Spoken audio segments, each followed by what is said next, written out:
Bonjour à tous, je suis heureux de vous retrouver. Alors, aujourd'hui, une petite vidéo de cours pour poursuivre la série sur Amour et pouvoir, Amour et politique, la poursuivre et la finir.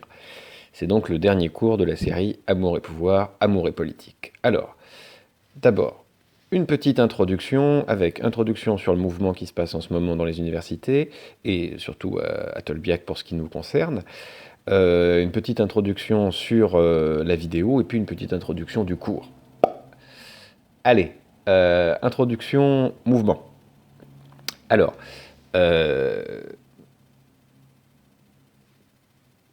aujourd'hui, je suis allé à Tolbiac, à la commune libre de Tolbiac, euh, pour participer à l'Assemblée générale des personnels. Il y a été voté une reconduction de la grève au moins jusqu'au samedi 21 avril, c'est-à-dire jusqu'aux vacances. Il y a été voté aussi le fait de ne pas tenir les examens. Et il y a été voté une motion de soutien aux enseignants de langue qui sont les premiers à faire passer les examens. Euh, Je m'adresse à ceux qui sont plus particulièrement intéressés à ces examens. À la fin de la vidéo, je vous donnerai exactement ma position d'un côté, et puis de l'autre, je vous dirai aussi euh, qu'est-ce qu'on fera enfin, qu'est-ce qu'il faut faire pour le dossier, etc. Parce que j'ai eu plein de questions, donc je vous les ai envoyées, je les ai fait passer par l'administration, mais comme il faut prendre toutes les précautions possibles, je vous les donne aussi par vidéo. Voilà, pouf. Bien. Alors, j'y suis allé dans ce but-là, j'y suis allé aussi dans le but, pourquoi pas, parce que ça avait été discuté dans quelques commentaires YouTube, de donner des cours. Enfin, de monter un cours comme ça collaboratif, sympathique. J'ai pas eu l'occasion de le faire parce que on n'a pas eu le temps de monter quelque chose. J'ai participé à un cours très intéressant, enfin un débat entre étudiants, enseignants, gens qui étaient là sur revenu universel ou salaire pour tous, qui a mélangé des discussions sur Friot, des discussions sur le catastrophisme et sur une certaine tendance qu'a l'écologie politique à servir de base à une technocratie tyrannique. Je ne sais pas si c'est pas un pléonasme. Bien, donc tout ça était vraiment, vraiment passionnant et surtout, non pas spontané, mais c'était la démonstration que c'est la communauté des gens qui sont là qui produisent la valeur, par leur présence, leur questionnement et leur collaboration pour produire du savoir, de la connaissance et de l'intérêt, surtout ce qui pour moi est la chose la plus importante. En tout cas, pour les premières années qui sont ce qui se passe à Tolbiac, et puis d'ailleurs dans ma vie à moi aussi. Bien, voilà. Euh, J'en ai fini avec le petit point sur le mouvement. On passe à l'introduction de la vidéo. Tout simplement, je voulais vous. C'est une vidéo de cours. Elle est plutôt destinée aux étudiants. Et comme je vous disais, à la fin, je donne les consignes et puis les informations et mon positionnement par rapport à cette grève que j'ai votée. Bien. Alors, on en vient au cours. Alors, excusez-moi les autres pour tous ces détails, mais ils ont quand même leur importance. Euh, alors, comme je le répète au début de chaque vidéo, l'essentiel de l'ambition de ce cours, c'est cet aspect de panorama. C'est appréhender l'ampleur de ce qu'on pourrait appeler nos interactions amoureuses avec le pouvoir et le domaine, mais pour le dire vraiment autrement, euh, la façon, le panorama des manières dont le pouvoir investit notre disposition humaine à l'amour. Alors, on l'a vu dans les processus d'intégration, on l'a vu dans les jeux qu'on peut faire avec l'identité, les processus d'identification, on l'a vu autour de l'amour du sol, de l'autochtonie, entre amour de soi et haine de l'autre, on l'a vu autour du sentiment amoureux, autour du mariage, autour du sexe. Il y aurait encore une multitude de choses, mais ce que je veux éveiller en nous, c'est une attention, une vigilance sur les relations entre domaine du pouvoir et disposition à l'amour, domaine du politique et disposition à l'amour. Bien, pour finir ce panorama, je voudrais regarder avec vous une étude du CEVIPOF. Donc le CEVIPOF, c'est un laboratoire de Sciences Po.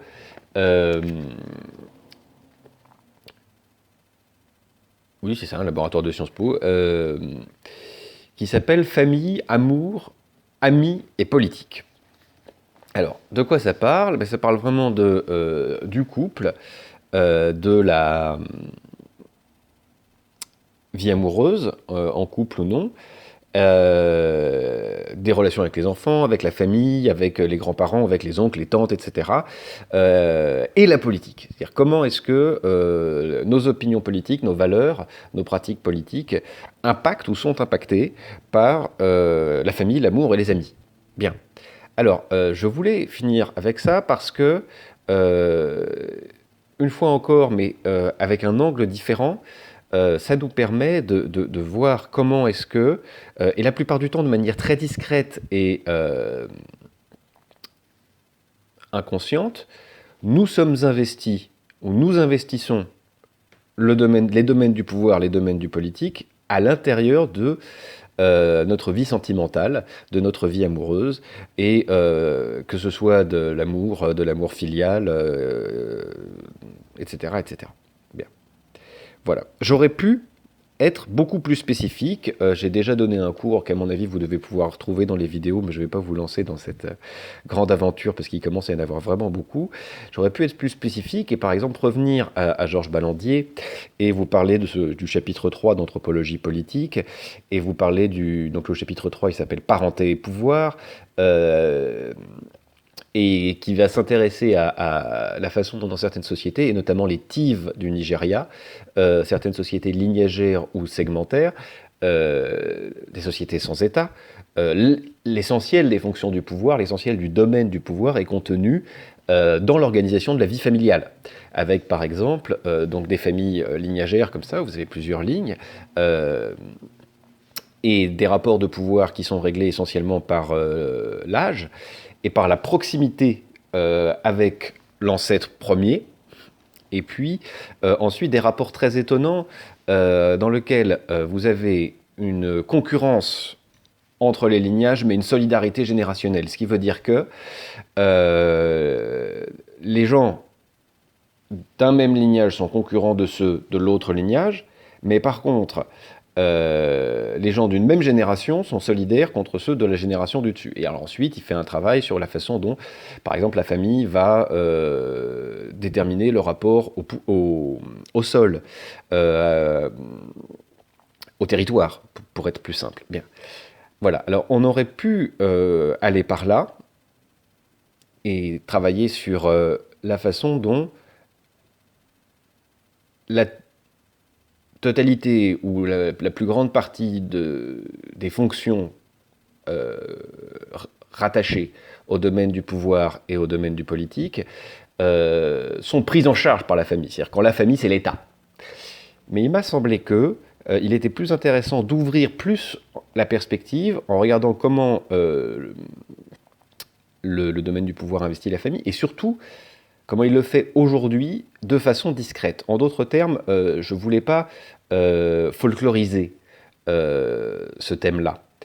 J'aurais pu aussi non seulement folkloriser, mais en plus antiquiser, si vous me permettez la construction maladroite de mots. J'aurais pu rapporter un fait antique et chinois, cette analyse-là, notamment en travaillant avec vous sur Confucius. Vous savez que Confucius, donc c'est un philosophe chinois, qui,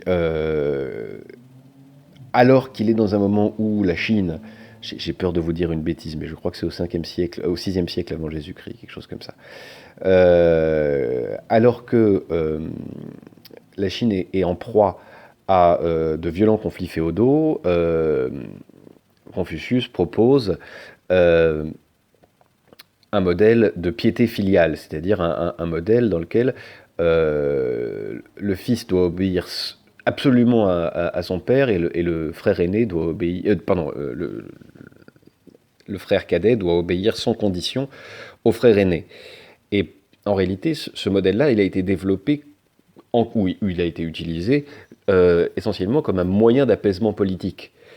Si le fils est soumis au père et que, par ailleurs, le frère cadet se soumet au frère aîné, alors toutes les luttes entre petites principautés qui se divisent et qui se sous-divisent avec les enfants sont évitées puisque le pouvoir est toujours maintenu, soit chez le père, soit chez le fils aîné.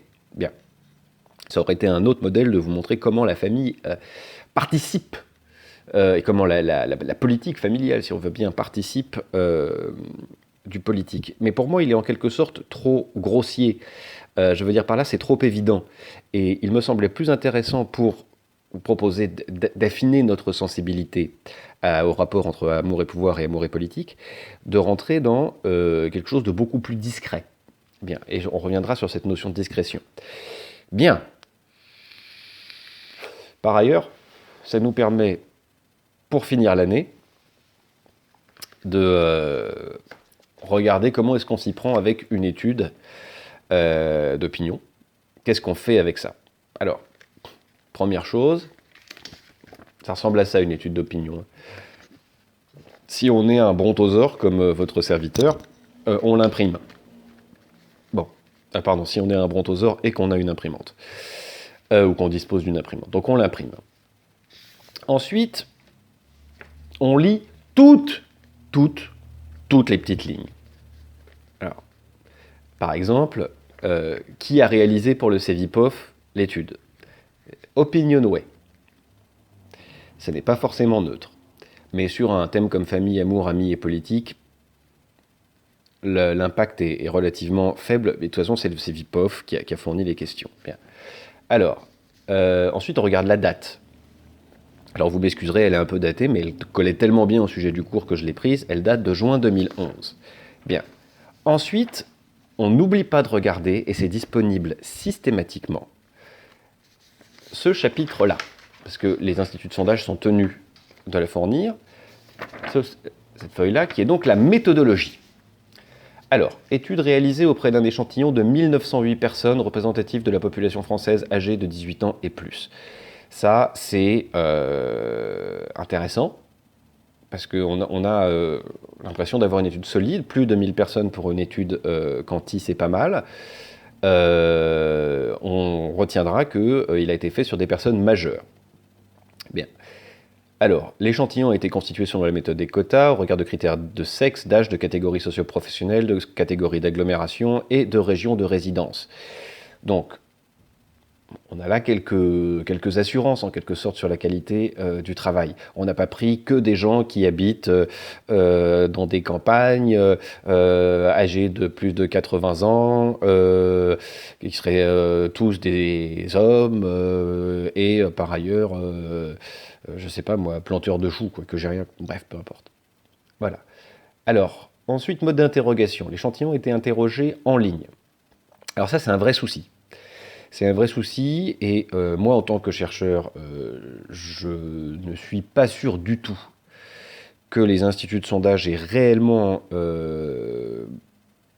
compris le niveau de marge d'incertitude de ce type de sondage-là par Internet. On pense qu'on a un meilleur accès aux populations, que c'est plus facile et que par ailleurs, ils répondent plus sincèrement. Je n'ai jamais lu de choses qui me convainquent réellement sur ce point. Néanmoins, c'est quand même beaucoup plus sûr, par exemple, que de la recherche qui procéderait de big data, c'est-à-dire de traiter de données fournies par les pratiques de circulation sur Internet. Bon, qui sont utilisées, vous savez, maintenant dans les élections présidentielles. Alors, on a donc un modèle relativement sûr, une méthodologie plutôt fiable. Opinionway réalise cette enquête en appliquant les procédures et règles de la norme ISO 20552, UPIA. Maintenant, nous passons aux résultats. Alors, Pour revenir sur le côté brontosaure, j'ai essayé de télécharger un logiciel qui m'aurait permis d'avoir ma petite tête à côté d'un PDF que vous feriez passer comme ça. Euh, et ben, j'ai pas réussi. C'est-à-dire, j'ai pas réussi à télécharger un logiciel qui soit pas payant, et qui soit. Bref. Donc, on va faire les choses autrement. Alors, importance des choix politiques pour se définir personnellement. Dans ce qui vous définit aujourd'hui personnellement, diriez-vous que vos choix politiques occupent une très grande place, une assez grande place, une assez faible place, une très faible place? Bien. Bien là, voyez-vous, les Français sont assez mitigés. Euh, En gros, 46% des hommes de 65 ans et plus, pardon, 46% des Français disent plutôt oui, 54% disent plutôt non. Et le profil type de celui qui dit que ça prend plutôt une grande place dans sa vie, est un homme de 65 ans, de gauche, avec un diplôme supérieur à Bac+2. Donc on voit que plus on a de diplômes, plus on est un homme, plus on est blanc, et plus on est de gauche. Pardonnez-moi, j'ai glissé blanc, mais c'est pas du tout dans la statistique. Plus on a de chances de revendiquer pour soi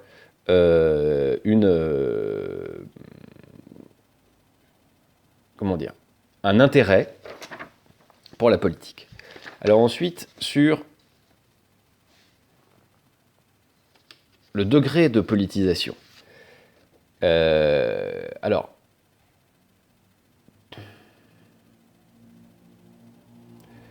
diriez-vous que vous vous intéressez beaucoup à la politique, assez peu ou pas du tout? 58% des gens répondent assez ou beaucoup, et 41% disent peu ou pas du tout. Alors, c'est intéressant parce que déjà, il y a un petit écart. C'est-à-dire que quand on dit est-ce que ça occupe une très grande place? 46% des gens répondent oui, 54% disent non. Mais quand on dit diriez-vous que vous intéressez beaucoup à la politique, assez, pas du tout, 58% des gens répondent assez ou beaucoup, et 41% répondent peu ou pas du tout. Donc on voit qu'en fait, les gens disent que ça les intéresse, mais que ça prend pas une très grande place. Voilà. Or, donc, comme si je m'y intéressais personnellement, mais ça prend pas une très grande place dans ma vie. Bien. Alors, possibilité de participer à une manifestation, là encore, on a des chiffres qui sont vraiment dans la marge d'erreur. En gros, c'est du 50-50.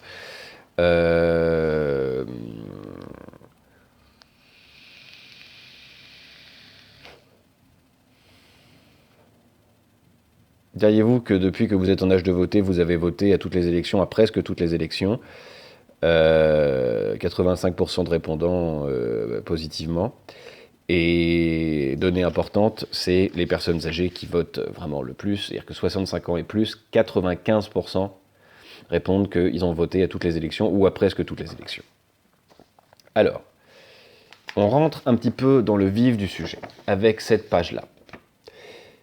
Alors, pertinence du clivage droite-gauche.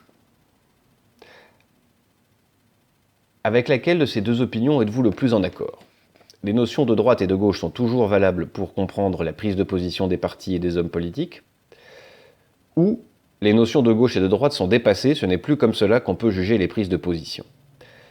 40% des gens répondent que le clivage droite-gauche est pertinent, 59% des gens répondent que ce clivage est dépassé, que les problèmes ne sont plus ni de droite ni de gauche. Bon, alors.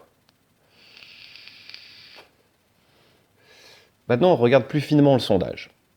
Parmi ceux qui pensent que le clivage est pertinent, 60% sont de gauche, 53% ont plus de 65 ans, et 48% ont un diplôme supérieur à Bac+2. Donc en gros, une majorité de gens, l'essentiel des gens qui pensent que le clivage droite-gauche, pardon, pas l'essentiel, une majorité de gens qui pensent que le clivage droite-gauche est encore important, sont de gauche, ils accordent une importance à la politique et ils ont un diplôme supérieur. Bon. C'est la majorité, ou à peine la majorité, mais je dirais que les écarts sont compréhensibles. Là où l'écart est beaucoup plus fort, c'est de l'autre côté. Parmi les gens qui se disent enfin, qui trouvent que, en quelque sorte, ce clivage est complètement dépassé. Sans diplôme et sans baccalauréat, 63%. Accorde une faible place à la politique, 67%. CSP-, c'est-à-dire des gens qui sont parmi les catégories socio-professionnelles les plus défavorisées, 66%. Donc on est à plus de 60% sur les sans diplôme, sans baccalauréat, qui accordent une faible importance à la politique, ou qui ont une faible place à la politique dans leur vie, et qui sont plutôt CSP-. Et alors là, il y a quelque chose qui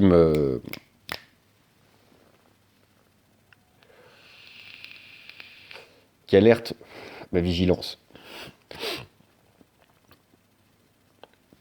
Il y a un écart entre les personnes qui ont, en quelque sorte, incorporé le discours sur le clivage droite-gauche n'est plus pertinent, ni de droite ni de gauche, etc. Ou les gens qui, même de façon spontanée, ont dit bah, moi, le clivage droite-gauche, ça me permet plus de rien comprendre.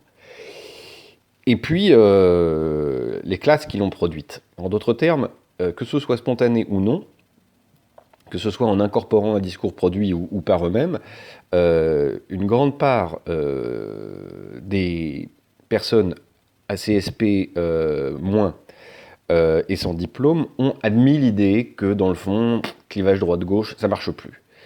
Alors que, depuis Poniatowski et Giscard d'Estaing, Sarkozy l'a beaucoup répété, Jean-Pierre Raffarin, Raffarin l'a beaucoup répété aussi, les problèmes ne sont ni de droite ni de gauche, c'est des problèmes de bonne gouvernance, jusqu'à Macron. Ce discours-là, et lisez là-dessus la production de l'idéologie dominante de Bourdieu et Boltanski, c'est un discours des élites. C'est un discours des élites. Nous, élites, qui sommes désintéressés, nous voyons bien que les problèmes ne sont ni de droite ni de gauche, ils ne relèvent pas de la lutte des classes, ils relèvent de notre bonne compétence et de notre bonne rationalité. Et donc vous voyez, c'est assez bizarre, on a un discours des élites qui est essentiellement reçu ou reconnu comme pertinent ou réinventé par les personnes qui en sont les plus éloignées, c'est-à-dire les personnes peu diplômées et de CSP-. Bien, alors, on continue l'étude. Fréquence des discussions politiques avec les différents membres de la famille. Bien, alors, votre conjoint, 69%, très souvent ou assez souvent. Votre enfant le plus âgé, 39%, très souvent ou assez souvent. Votre père, 37%, très souvent ou assez souvent. Votre dernier enfant, votre mère, 29%. Très souvent ou assez souvent. Alors là, c'est quand même intéressant. On parle beaucoup plus de politique avec son père. Il y a 10 points d'écart qu'avec sa mère. Quand on dit qu'on vit dans un patriarcat, c'est pas une blague. Votre frère le plus âgé, 26%. Votre sœur la plus âgée, 22%. Là, les questions me paraissent étonnantes. Et un de vos grands-parents, 10%. Là aussi, c'est quelque chose de très important. On parle de politique entre adultes non vieux. Alors peut-être qu'on les voit moins, mais je trouve ça très intéressant que ce ne soit pas les anciens, sous l'arbre à palabres, ou même les anciens, qui aient l'autorité politique et que ce soit avec eux qu'on parle politique. C'est essentiellement avec le conjoint, et loin derrière, avec l'enfant le plus âgé, et avec son père. Bon. Alors, importance de partager ses valeurs et ses idées avec les proches. Et alors là, c'est très très étonnant. Est-ce qu'il est important de partager des valeurs morales ? 88% des gens répondent que c'est très ou assez important. Et non pas peu important ou pas important du tout. Et on atteint les chiffres les plus élevés chez les femmes et chez les diplômes supérieurs à Bac+2, 93% pour les diplômes supérieurs à Bac+2 et pour les femmes, 90%. Donc voilà, il est très important de partager ses valeurs morales.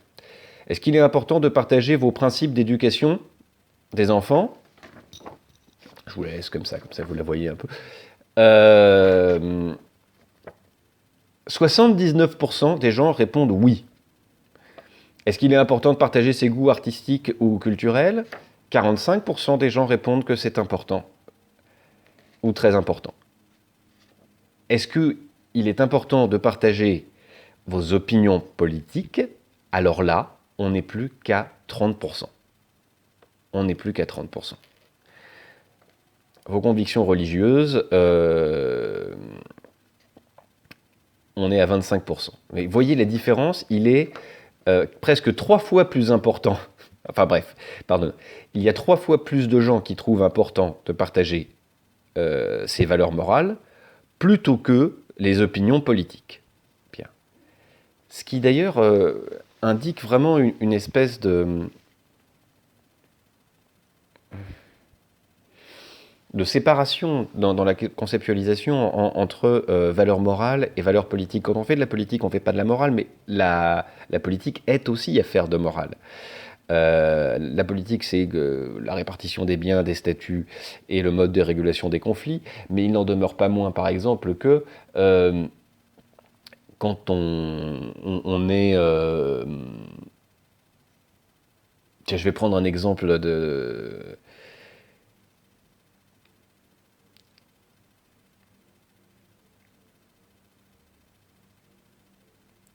Non, je ne vais pas prendre cet exemple-là. Je viens de vous imposer un blanc tout à fait pénible.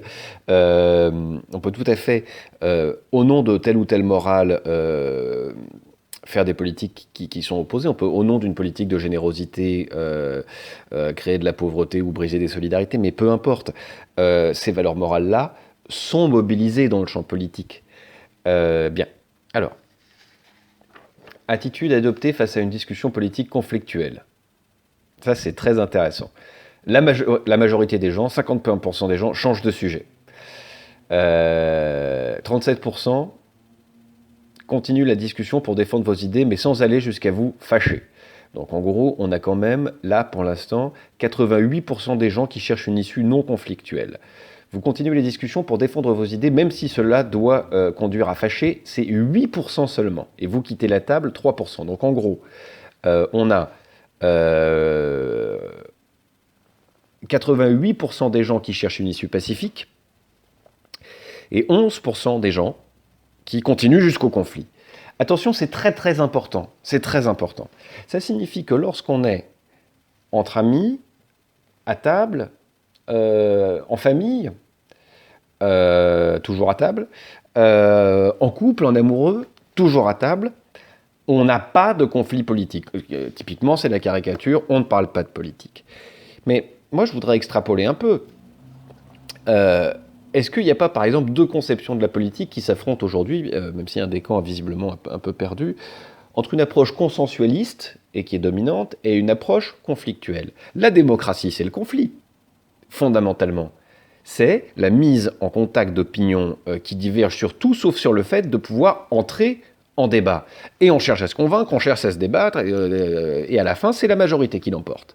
Mais on ne cherche pas à dire, il faut que vous soyez tous gentils et tous d'accord, et grâce à des cercles de procédures discursives, on va finir par obtenir sans conflit une unanimité et un consensus. Donc, vous voyez, il est dans notre culture et dans nos pratiques familiales, amoureuses et amicales, une dimension consensualiste. Il n'est pas admis que c'est une très bonne chose de s'engueuler en parlant de politique. À partir du moment où il n'est pas admis dans nos sphères amoureuses et familiales et amicales que ce n'est pas une très bonne chose d'être capable de s'engueuler politiquement, d'être capable de gérer cette conflictualité, alors il est tout à fait audible qu'en d'autres circonstances et en d'autres lieux, il n'est pas souhaitable d'être dans une forme de conflictualité. Et de là, de déprécier tous ceux qui parlent fort, qui parlent haut, qui entrent réellement en conflit, etc., etc. Une approche consensualiste, ça permet quand même essentiellement de mettre sous la table les violences sociales qui existent à travers les politiques menées, et en tout cas que les politiques sont chargés de prendre en charge, de réguler, ou parfois d'amplifier. Bien. Alors, est-ce que vous dites pour qui vous votez dans votre couple, et dans votre famille, et à vos amis? Et là, c'est assez étonnant. Dans le fond, ce qu'on voit apparaître, c'est la structure nucléaire, les parents et l'enfant. et un fort clivage droite-gauche. Pour le dire vite, on parle beaucoup plus du vote dans les familles de gauche que dans les familles de droite. Alors, je remonte la slide. Ça sert à rien que je vous montre la slide en fait. Puis de toute façon, je vous ai mis dans les commentaires le lien pour télécharger le document. Alors, généralement, dites-vous pour qui vous votez lors des élections A. Votre conjoint, 81%. Donc vraiment, de manière très forte, on dit à son conjoint pour qui on a voté. Et ensuite, votre enfant le plus âgé, 57%.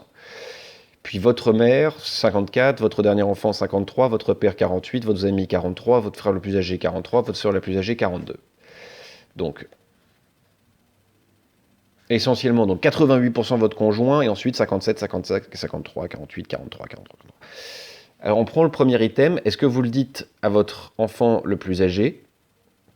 Pour la gauche, c'est pas 57%, c'est 73%. Votre mère, c'est pas 54%, c'est 67%.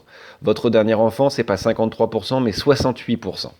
Donc vous voyez qu'il y a vraiment une pratique de gauche qui consiste à parler politique en famille au moment du vote. Alors, la place de la politique dans la famille.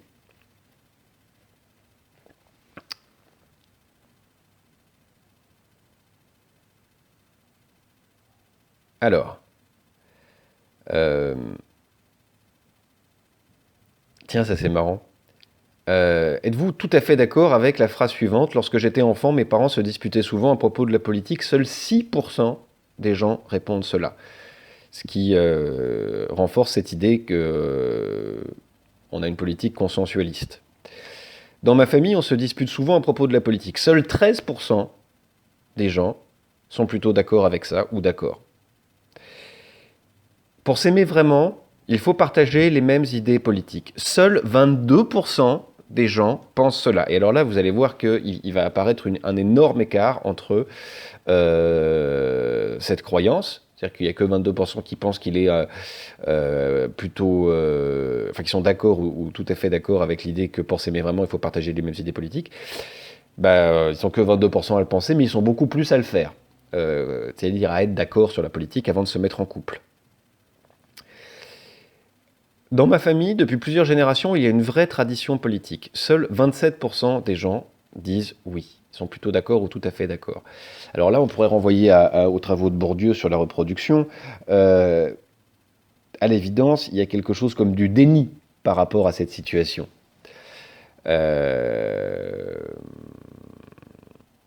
Alors par contre, il y a un point d'accord total, je le mentionne quand même, les responsables politiques ne se préoccupent pas des gens comme nous, 77% des gens répondent qu'ils sont d'accord. Alors, influence de la famille dans les idées politiques. Si vous pensez aux idées politiques qui sont les vôtres aujourd'hui, les personnes suivantes vous ont-elles influencé? Alors, ici, il y a un groupe extrêmement peu influent. C'est le frère ou la sœur, l'oncle ou la tante et un des enfants. Donc les enfants, les oncles ou les tantes, les frères et sœurs, sur la totalité de l'échantillon, alors c'est 5% des gens qui ont changé d'avis à cause d'un enfant, 5% des gens qui ont changé d'avis à cause d'un oncle ou une tante, et 7% des gens qui ont changé d'avis à cause d'un père ou une sœur. Un de vos grands-parents, c'est 14%, votre conjoint, c'est 17%, votre mère, c'est 27%, votre père, c'est 36%. Là encore, l'influence du père quand il s'agit du politique, vous voyez là, le père est vraiment maintenu en quelque sorte dans son influence. C'est 10 points de plus, 36%, c'est quasiment 10 points de plus que la mère. Bien. Alors néanmoins,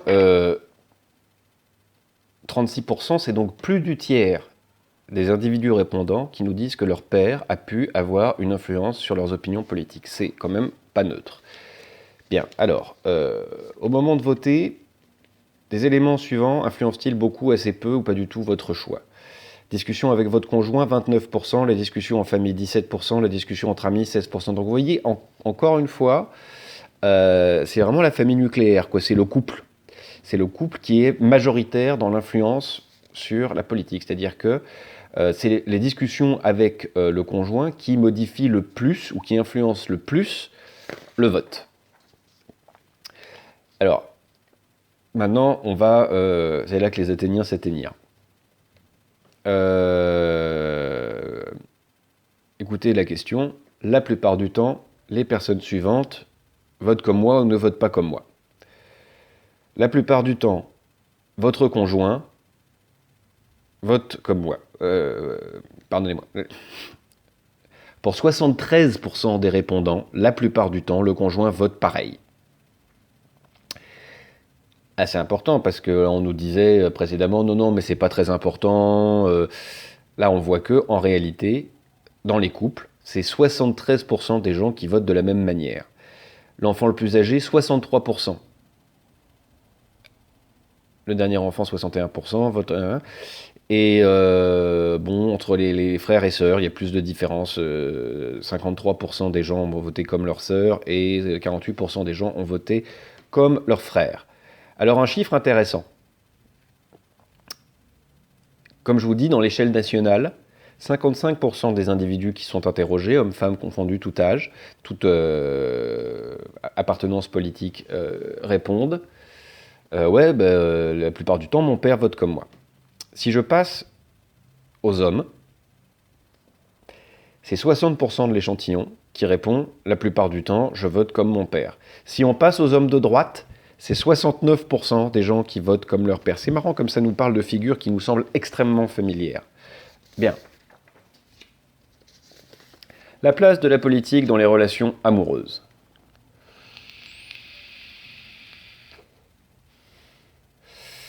Au moment de former un couple pour une relation durable, diriez-vous que le fait de partager les mêmes idées politiques est très important, assez important, peu important, pas du tout important? Alors, peu important et pas du tout important, c'est 66%. Très important ou assez important, c'est 33%. Les diplômés du supérieur, ils sont 50% à trouver quand même que c'est très important ou assez important, et les gens de gauche, c'est 43%, donc 10 points de plus élevé que la moyenne nationale. Alors, c'est comme tout se passe comme s'il y avait une espèce de chiasme, d'écart entre le moment de la formation de la vie amoureuse et les couples en réalité. Ils sont, attendez que je retrouve ça, 73% à voter pareil, les couples, mais ils sont pourtant que 33% à dire que c'est un petit peu important. Donc vous voyez, c'est cet écart qui m'intéresse, cette espèce d'écart de conscience. Pour la plupart, en vérité, ils votent pareil, et pourtant ils disent qu'au moment de former un couple, c'est pas très important. C'est comme si on les avait mis ensemble presque par hasard. Maintenant, on va les provoquer un peu. Lorsque vous tombez amoureux de quelqu'un, parmi les différentes choses qui peuvent vous attirer, est-ce que ces idées politiques comptent beaucoup, assez peu, peu ou pas du tout? Et là, évidemment, c'est le mot amoureux qui blesse. Ils ne sont plus que 22% à dire que les idées politiques les influencent beaucoup ou assez. Et 77% disent, mais non, grand Dieu, jamais.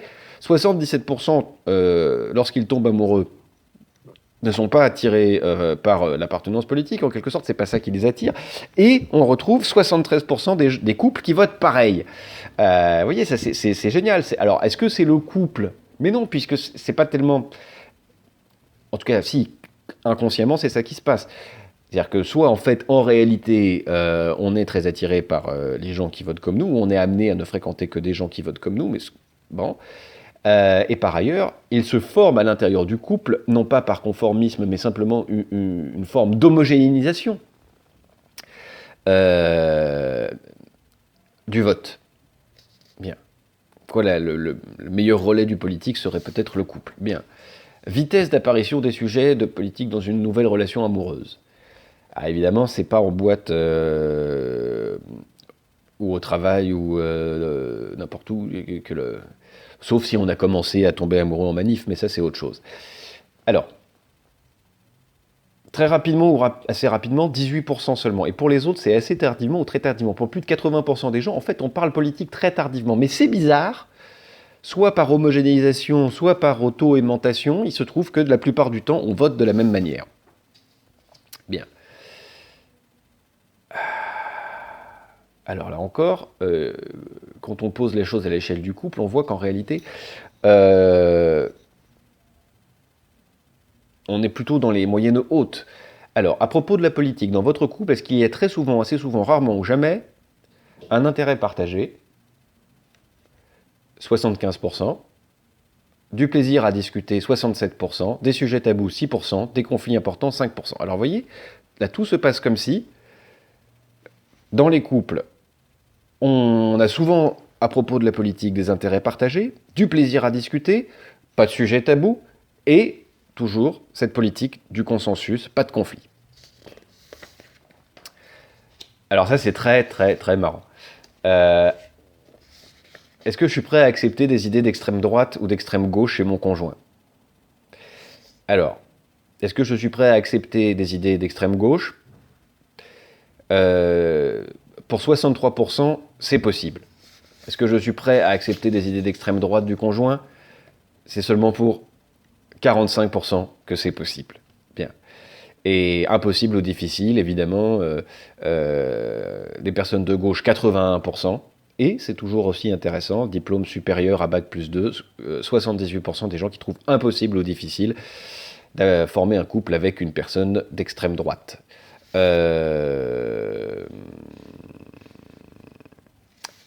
Voilà. Alors c'est pas une haine généralisée des extrêmes, hein, parce que si on regarde les gens pour qui ce serait intolérable d'avoir un conjoint d'extrême gauche, les diplômés supérieurs à Bac plus 2, c'est 40%, ce qui est très proche du 36% général de personnes qui trouvent impossible ou difficile d'accepter des idées d'extrême gauche du conjoint.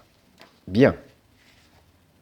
Alors, fréquence des discussions politiques entre amis, ça a l'air relativement peu fréquent. C'est 35% qui disent très souvent, assez souvent, et 64% qui disent rarement ou jamais. Alors, à vrai dire, l'amitié m'intéresse un peu moins que la famille, donc je vais avancer. Et type de relation déjà liée avec une personne d'un autre bord politique. Personnellement, vous avez déjà eu, avec quelqu'un qui est d'un autre bord politique que vous, une relation d'amitié, 82%. Une relation amoureuse, 52%. Une relation sexuelle, 50%. Alors ça, je trouve ça génial. Je trouve ça génial. On peut partager de l'amitié avec quelqu'un qui n'a pas les mêmes convictions politiques que soi. Une relation amoureuse, c'est déjà plus dur. Mais alors, une relation sexuelle, c'est encore plus faible. C'est-à-dire qu'il n'y a vraiment qu'une personne sur deux qui peut avoir une relation sexuelle avec quelqu'un qui n'est pas du même bord politique. Et vous voyez comme ça s'associe mal avec les discours du début qui consistaient à dire que mais non, dans le fond, c'est assez peu important. C'est à ce point important que pour une personne sur deux, le fait d'être d'un autre bord politique que l'autre est rédhibitoire pour avoir une relation sexuelle. Bien. Alors, de tout ça, qu'est-ce qu'on peut dire?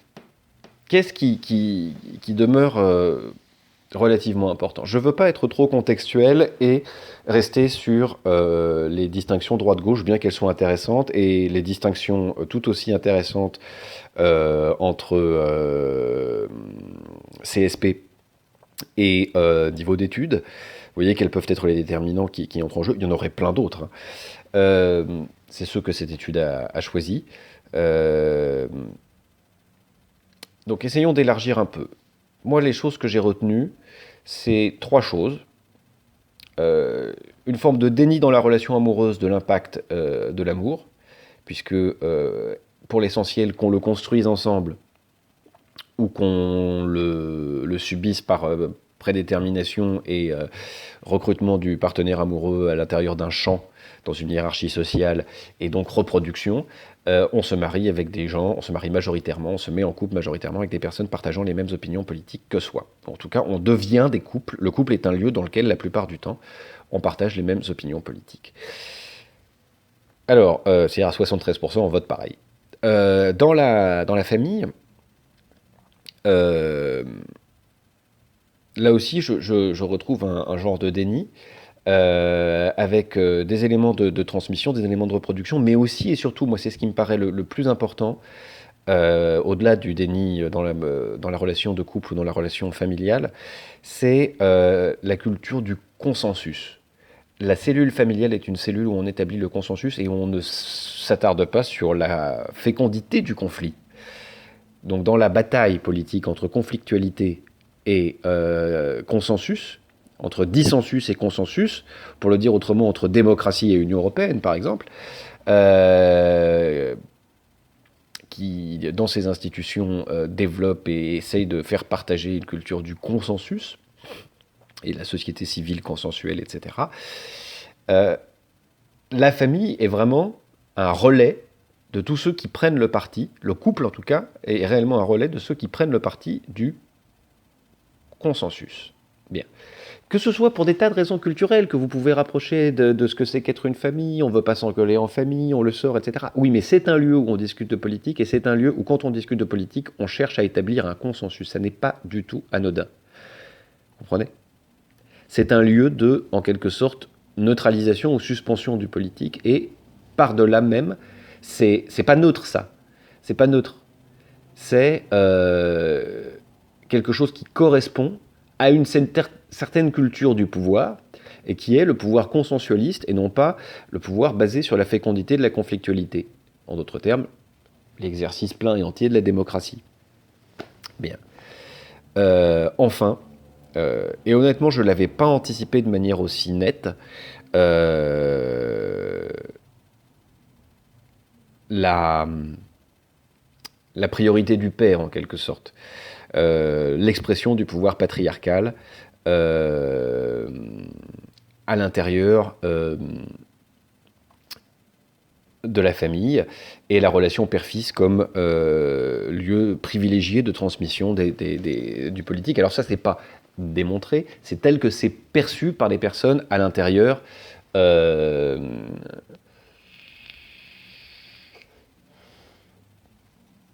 l'échantillon. Si vous lisez, je ne sais pas pourquoi en ce moment j'arrête pas de parler de Bourdieu, c'est marrant, c'est peut-être le mouvement social. La distinction critique sociale du jugement de goût, vous verrez que non seulement cette transmission intrafamiliale touche le vote, mais touche encore très largement, influence, détermine très largement les goûts, les choix de chapeau, les façons de s'habiller, les alcools qu'on boit, les voyages qu'on aime faire, mais aussi et notoirement le vote. Bien. Alors, on continue.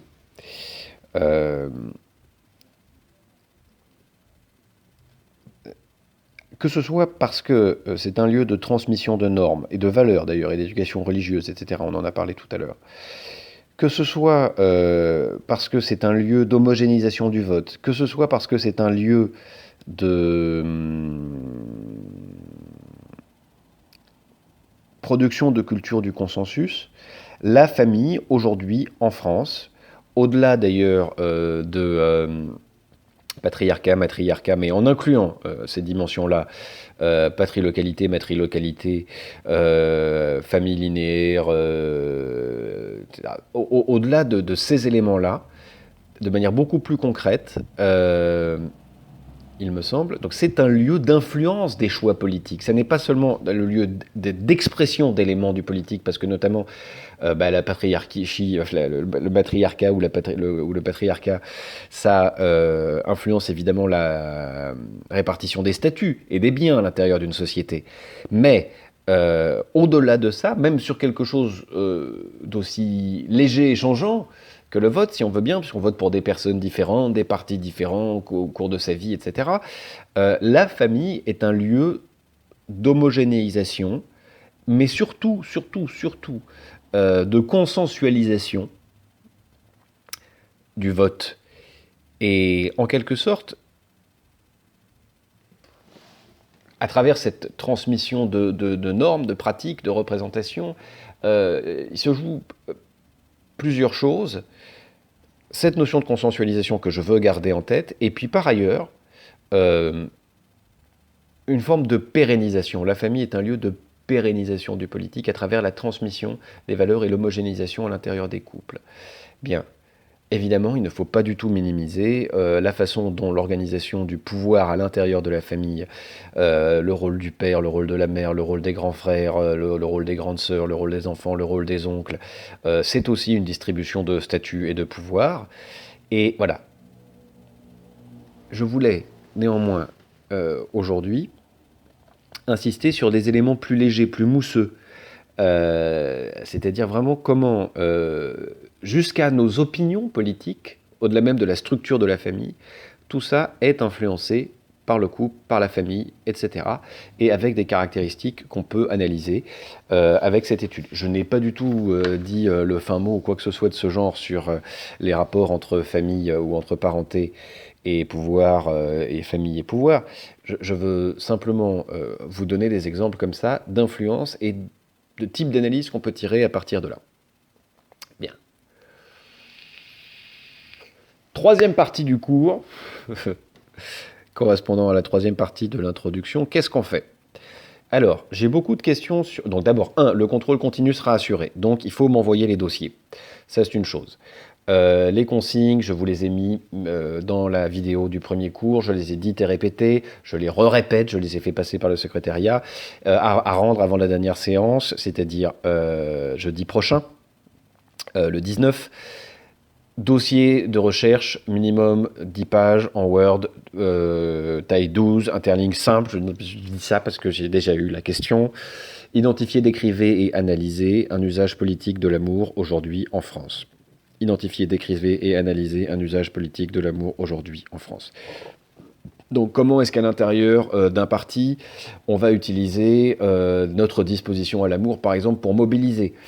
Comment est-ce que dans des éléments de propagande, on va utiliser ces éléments pour mobiliser? Comment est-ce qu'on va mobiliser la thématique de l'identité? Comment est-ce qu'on va mobiliser la thématique de l'intégration? Comment est-ce qu'on va utiliser la thématique de l'amour du sol, de l'amour du drapeau, de l'amour des uns pour les autres? Bref, dans n'importe quel champ du politique en France aujourd'hui, c'est mon conseil parce que ce sera plus facile pour vous de pouvoir travailler là-dessus.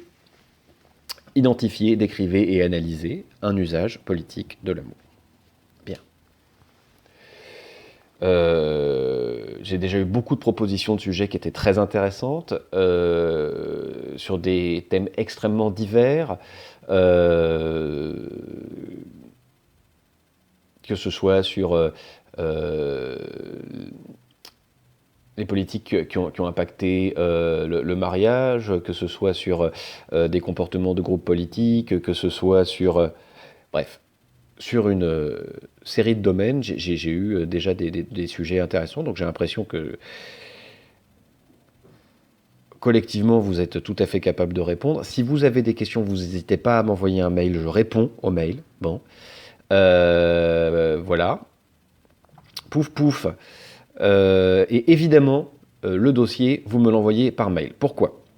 Parce que jusqu'à aujourd'hui, et sauf modification de dernière minute à l'Assemblée générale de mardi, l'Assemblée générale des enseignants, des personnels de Paris 1 a appelé à reconduire la grève des enseignants, des personnels, jusqu'au 21, c'est-à-dire jusqu'aux vacances.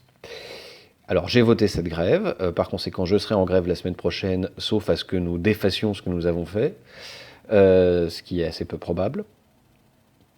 Une fois ça dit, je tiens à vous rassurer sur plusieurs points. D'abord, je dis nous parce qu'on l'a écrit dans la motion ensemble, hein.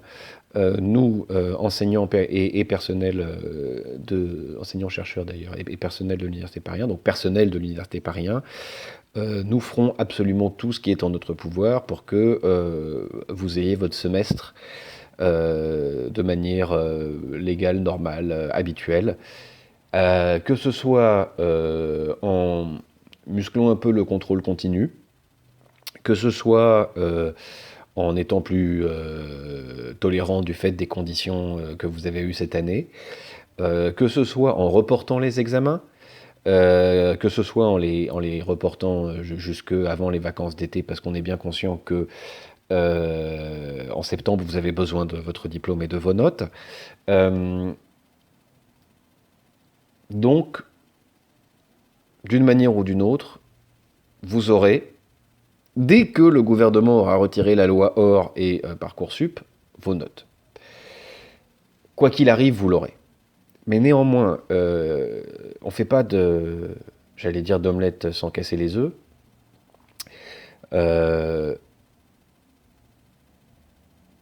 Et je ne parle pas de vous, là, je parle du fait que les enseignants se mettent en grève.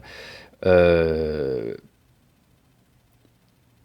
il faut agir, c'est-à-dire à travers la loi OR et à travers Parcoursup, on instaure déjà un système de sélection, ça c'est une chose, euh, mais au-delà de ça, 30 à 40 000 individus qui chaque année ne pourront pas avoir accès à l'université, tout en maintenant les universités dans leurs conditions de précarité actuelles. Ce qui va d'ailleurs probablement se renforcer ensuite avec les attaques sur le statut du corps enseignant. Moi, comme je vous rappelle, je suis que vacataire, je suis de passage, donc c'est pas ça la question. Mais moi, ce qui vraiment me frappe, bien que je sois aussi solidaire de mes collègues, euh, c'est la destruction de ce qu'on a en commun. C'est-à-dire cette université qui accueille et qui vous accueille pour vous donner un accès de droit à l'éducation. Quoi que ce soit que vous vouliez en faire, et tout bêtement, c'est un changement historique extrêmement important et face auquel il y a une mobilisation. Alors vous n'êtes probablement pas aperçu de la grève des enseignants parce que le site de Tolbiac est aujourd'hui utilisé d'une manière inhabituelle. Si vous restez en bas, vous verrez quasiment pas de différence, à part quelques banderoles. Dans l'ensemble, c'est l'ambiance de Tolbiac de tous les jours, mais les cours ne sont pas assurés dans les étages, et dans les amphis, c'est plutôt des réunions qui sont organisées, des débats, des discussions enflammées. J'ai vu un prof partir dans une explication des théories de John Rawls qui a duré visiblement plusieurs heures à une de ses étudiantes, et c'est vraiment un cours intéressant. Comme je vous disais, j'ai participé à je ne sais pas comment appeler ça, des discussions collaboratives thématisées. Il y a des assemblées générales, il y a des cours, il s'y passe plein de trucs, mais c'est pas de la même manière que d'habitude. Bon. Et par conséquent, la grève des enseignants est en quelque sorte invisibilisée. La grève des personnels, elle est beaucoup moins, mais elle est beaucoup plus difficile à tenir pour des tas de raisons. Or donc, le seul moment où ça ressort, c'est au moment des examens. Bien. Moi, je considère que les examens, c'est une affaire administrative. La sanction, c'est une affaire administrative, c'est une affaire de qualification. J'aimerais qu'on reconnaisse votre niveau par le temps que vous avez passé avec nous et pas par ces exercices de performance. Et j'aimerais pouvoir vous rendre vos dossiers, non pas avec une note, mais avec un commentaire. Et qu'on puisse réellement passer du temps à les faire ensemble. Et qu'il n'y ait pas seulement 12 cours, mais 15. Et qu'il ne dure pas 2 heures, mais 3. Et, etc., etc. Pour des raisons de financement, l'université ne permet pas ça aujourd'hui. Or donc, on n'a que les examens. Donc, comme c'est important aussi pour vous par ailleurs, parce que vous êtes pris dans un système qui donne de l'importance à ces examens, que vous ne pouvez pas valider votre année ou passer dans une autre année, dans une autre fac, etc. sans ça, il faudra régler ça avant la fin de l'année. Ce sera réglé, n'ayez aucune crainte, tous les enseignants s'y sont engagés. Voilà. Néanmoins, dans le conflit social qui est le nôtre aujourd'hui, pour l'instant, collectivement, et je ne vais pas me désolidariser de l'Assemblée générale, nous avons décidé que les examens ne seraient pas tenus.